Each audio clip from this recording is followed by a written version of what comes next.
Dawn, the game where you can equip a pair of soiled pants and throw literal turds at your enemy. So yesterday I started my journey into playing Grim Dawn. It's an ARPG. It's on Steam, it's on GOG. It's currently on sale. Instead of being $20 or £20, it was £5.50. And for that price I thought I'd pick it up. I'd give it a go. I've seen a lot of people playing it. Some initial thoughts. This isn't like an in-depth serious review. It's just me chatting about the game and how I'm enjoying it. Or not enjoying it. Find out. Impressions are the game's pretty damn fun. It's DRM free and there are many expansions, but I haven't purchased them. I'm just using the base game. What you're looking at right now is me in the sort of browser viewer trying to join a friend's game. It's kind of an archaic system to load and join in a game. However, once you get through it and you manage to get in a game, it's okay. There are a few limitations. Obviously, if the host leaves the game ends. You can drop in and out once the game is going. However, if the host leaves, the game ends. Got a few notes here as you'll see me looking. And my view as a PoE player, obviously, is going to be different to somebody that's played a lot of Grim Dawn. I'm only level 25, I think, in the game. I'm enjoying it so far. The footage you're seeing isn't going to be any boss spoilers or any boss kills. I just thought I'd chuck up some footage from the stream.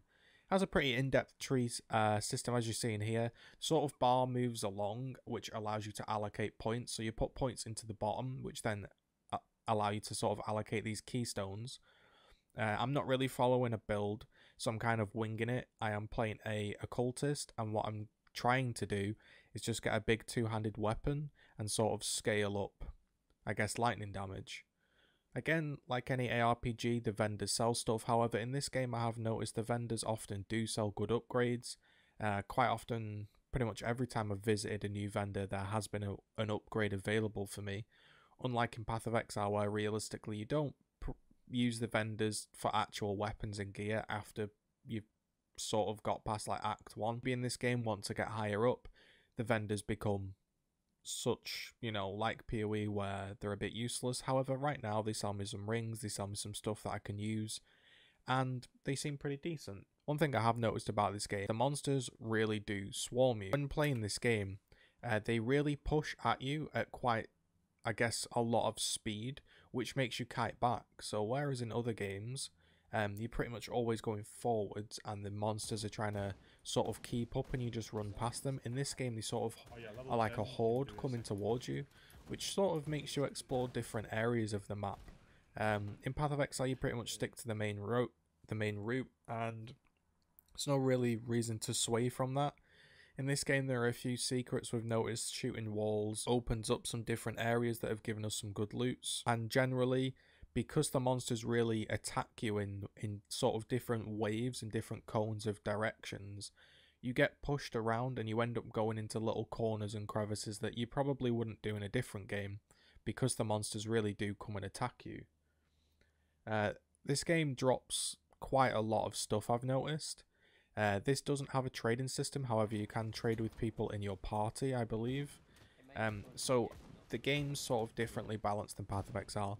Path of Exile stuff can't really drop for you commonly, because if it did drop commonly, then you can sell it and its value gets depreciated.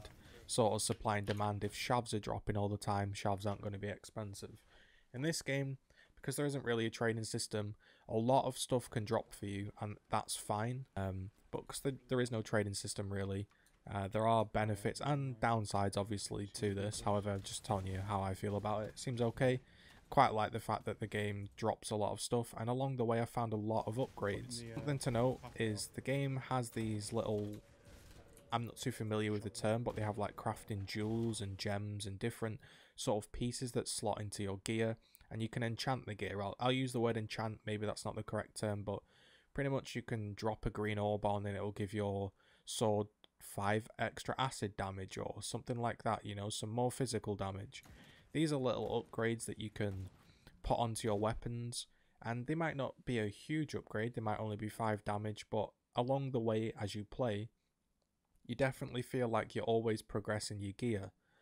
Sometimes in Path of Exile you just get stuck where you just never find an upgrade. However, so far I'm consistently finding upgrades, which is nice. The graphics do seem a little bit old and dated, and you know, they're kind of like this lightning shooting here is almost like a picture. It doesn't really feel like a particle. The graphics aren't the best. The loading screen is kind of old-fashioned, and it does look a little bit dated, in fairness. The Windows borderless mode, when you tab out, it just doesn't really work. Audio stops, so you tab out, the audio stops, and then you tab in, and you could tab into a big boss fight, which is really loud. It's quite jarring. One thing about the gear is the gear gives you different sort of skills. Now, I'm a two-handed sort of sword guy. However, I found this shotgun that's two-handed, and it gives me a net skill. Now, this is great for this situation because I'm able to pretty much chain net the boss down. Now, although I have a lot less damage on this, it brings some utility. Something I always missed about Path of Exile is that you can't really have a lot because the hotbar is very small, and this the hotbar where you put your skills. There's loads of space, which means the weapons you pick up often have attached skills, such as, you know, the soiled pants that let you throw feces at the enemy, or the shotgun that has a net, which in this scenario you can see here when I'm using the sword, sometimes the boss is quite fast and it runs away. So in this situation, it would be good to switch to the shotgun with a net because it gives me extra utility. So there is always a choice, like you don't always have to go full damage. There are a lot of things that bring utility to the table, which is nice. Now, I'm not trying to sit here and say this is a better game than Path of Exile. I'm just giving you some thoughts of some things that might be a little bit different. Maybe you're a little bit burnt out on PoE and you want to change your pace. This game is definitely completely different to Path of Exile. It looks kind of dated. Party system's kind of archaic, you know, it sometimes gets a bit laggy with the host, but for the most part it works pretty well. It's got good dialogue, something I have noticed since playing Divinity Original Sin, I guess Diablo with the cutscenes, and now Grim Dawn, is Path of Exile really has basically no cutscenes, and it doesn't do a very good job with the dialogue of actually making you want to listen. Similarly in Grim Dawn, the game has some parts narrated and some parts that aren't, and basically the parts that aren't narrated I sort of just don't really listen to, and I give up with it. So definitely narration is a big thing in games for me. It's got a somewhat detailed skill tree. Again, it's got good music and sound, and the upgrades are always available. So for a $5 game, right now I'm enjoying it. How it scales into the end game, how it sort of continues on and gets in depth. Maybe it gets boring, maybe the enemies are repetitive, maybe there's no mechanical skills. I'm not saying this is a Path of Exile replacement by any stretch of the imagination. I just thought, I played it yesterday on stream, played it, the stream's about 10 hours long, played it for like a good 3 or 4 hours. We're only level 20, you know, we're taking our time sort of figuring out the game. I played it on veteran difficulty in a 3-man party. I don't know if that makes a difference. Maybe it's not as, maybe the monsters don't attack you as much if you're not playing on veteran. But for me, I'm enjoying it so far, and I thought I'd just give you a little video this weekend on my opinion on the game and how I'm faring with it. So there we go. Those were sort of my limited experience sort of update with you guys, sort of my initial impressions, I guess, of Grim Dawn. So far it seems fun, a little bit dated, a little bit old-fashioned, but a different pace to PoE, a completely different game. I don't really think the two are comparable, really, and I just thought I'd let you guys know what I'm doing. I'll be playing this game on stream again probably tomorrow, or maybe a little bit tonight. I'm just playing it with a 3-man party, so when we're all online, we'll be playing some Grim Dawn. So, hopefully you've enjoyed the content. Catch you guys later.